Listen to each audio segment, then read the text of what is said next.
Remember to subscribe to our YouTube channel at NDN TV Nigeria. Click on the subscribe button and be the first to get notifications. Since 2021, when the Shekiri nation crowned Prince Shola Emiko as Ugame Atuashe III, the Olu of Warri Kingdom, the kingdom has been divided along two major lines, representing supporters of Ugame Atuashe III and supporters of Chief Ayiri Emami, who believe that the Ugame was wrongly foisted on the Shekiri nation. As part of their attempts to unseat him, they have instituted several court cases which are currently ongoing. These court cases represent a very civilized approach to resolving disputes. However, in the last 1 month, the dispute has shifted from legal to spiritual as well as physical battles. The Ishekiri nation is a minority tribe, not just in Nigeria but in Delta State as well. In spite of this situation, the Ishekiri nation is however extremely influential in Nigeria's socio-economic and political space. This is due largely to the manifest unity that existed within the Ishekiri nation over the years. However, since the beginning of 2021, that unity, which is the strength of the Ishekiri nation, developed a crack. And today, the Warri Kingdom of the Ishekiris is experiencing an obvious division that is characterized by legal, spiritual, and physical battles. The crack in the wall began when chiefs of Warri Kingdom and members of the Royal Guinea One ruling house, who had in 2015 disqualified Prince Shola Emiko as a candidate for the throne of Olu of Warri, suddenly made a turnaround in April 2021 to announce him as the Olu designate, contrary to the 1979 chieftaincy edict governing the selection process to the title of Olu of Warri.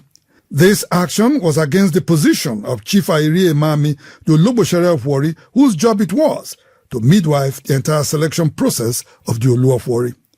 Despite Chief Ayiri's protest about the illegality of the selection process, the coronation went on as planned, as Prince Shola Emiko was eventually crowned as Ugame Atuashe III. Since then, several attempts at reconciliation between Chief Ayiri and the Olu of Warri have failed, including the last one of April 14th and 16th, 2023, led by the former president of the Christian Association of Nigeria, CAN, Pastor Ayo Orishejafo. That reconciliation process, in which so many influential Nigerians prevailed on Chief Ayiri to humble himself and embrace reconciliation, turned out to be a trap by the Olu of Warri to hoodwink Chief Ayiri into coming to the palace in the guise of reconciliation, but actually to further humiliate him. After that botched reconciliation, Chief Ayiri Emami concentrated all his efforts in the judicial process to right what he described as a travesty on the Ishekiri culture and tradition. Also, Prince Oyewale Emiko, who is also laying claim to the throne, and Prince Bernard Emiko have returned to court in their attempt to unseat Ugame Atuashe III. All this while, the disagreements have been restricted to a civilized judicial process. However, in the last 1 month, the crisis over the throne of Warri Kingdom has shifted from legal to spiritual and even physical battles. While visiting Ugborodo community recently in Warri's southwest local government area, the Olu of Warri Ugame Atuashe III also visited the waterside where he offered prayers.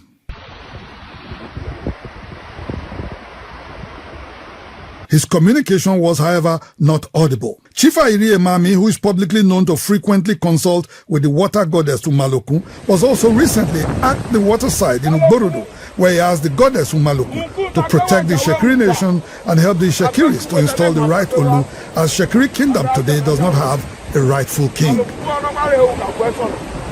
In response to Chief Ayiri's communication with Umaloku, the river goddess, a meeting was summoned at the Olu's palace on Friday, the 23rd of February 2023, where traditional priests alongside Christian priests were directed to lay curses upon anyone contending against Ugame Atuashe III as Olu of Warri. As a result, in some Shekiri communities, the traditional process for laying curses were performed.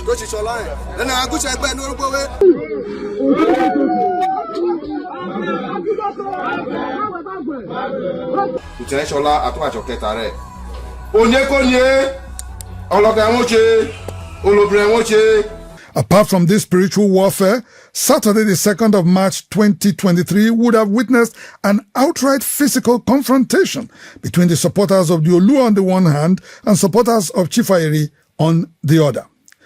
The Olu's visit to Okere community was at its end when the Olu insisted that he would bless the land by pouring libation at the traditional meeting hall of the Okere people, otherwise known as AKUGHA. The youths of Okere, who felt that the Olu was going to pour anointing oil on their shrine, resisted the Olu. In the scuffle that ensued, 3 youths were shot, while several others were wounded.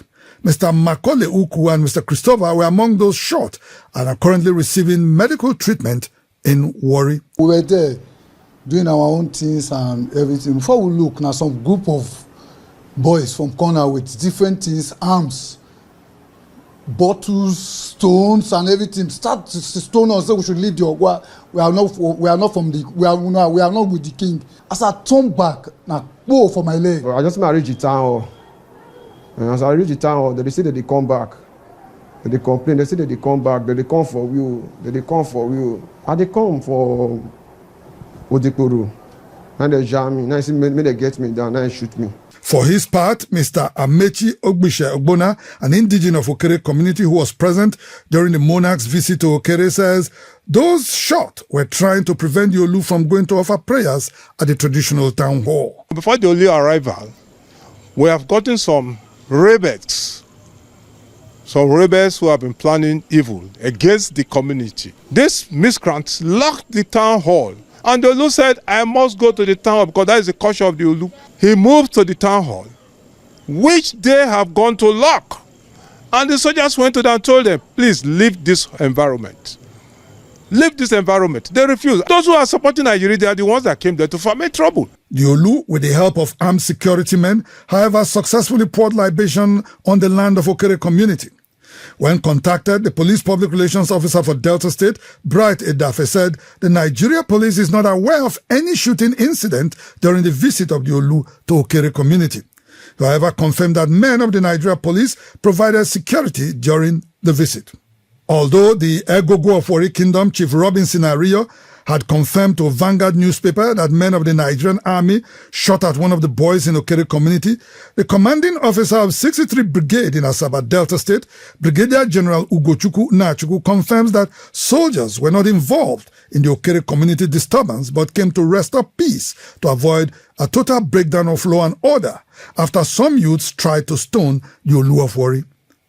In his own reaction to the entire incident, Chief Airi Emami says the situation in Warri Kingdom cannot be resolved by violence.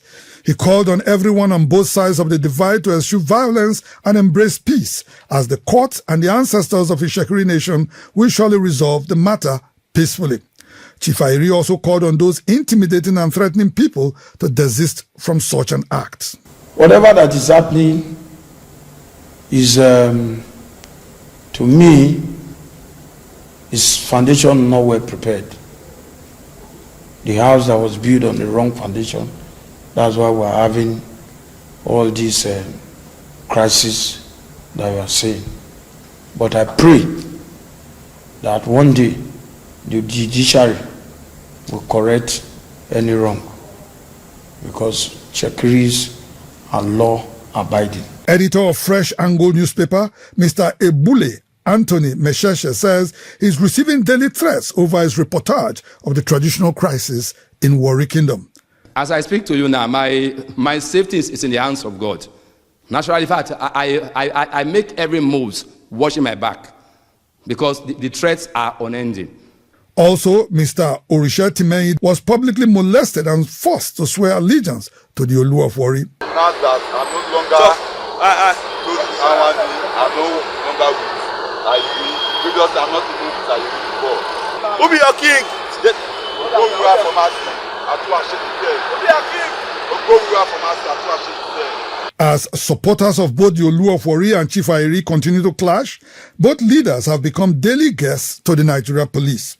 The Olu of Warri was invited by the police area command in Warri over a case of attempted murder, assault, occasioning harm, malicious damage, and conduct likely to cause breach of the peace, while Chief Airi was invited by the Nigeria Police Zone 5 headquarters in Benin City, Edo State, over threatening violence and conduct likely to cause breach of the peace.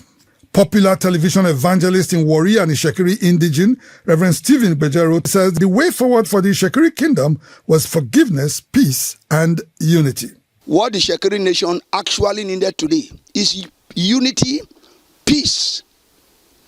See, in the words of our Lord Jesus Christ, in St. Matthew chapter 12, verse 24, a kingdom that divides against itself, that kingdom cannot stand. So the Ishekiris must be united. As the traditional, spiritual, and legal battles continue to rage on in Warri Kingdom, many observers are calling on all parties to sheath their swords and wait for the courts to determine who is right or wrong. In the same vein, they are also asking the courts to hasten the adjudication of this traditional matter to prevent further clashes by contending parties. Inside the Niger Delta,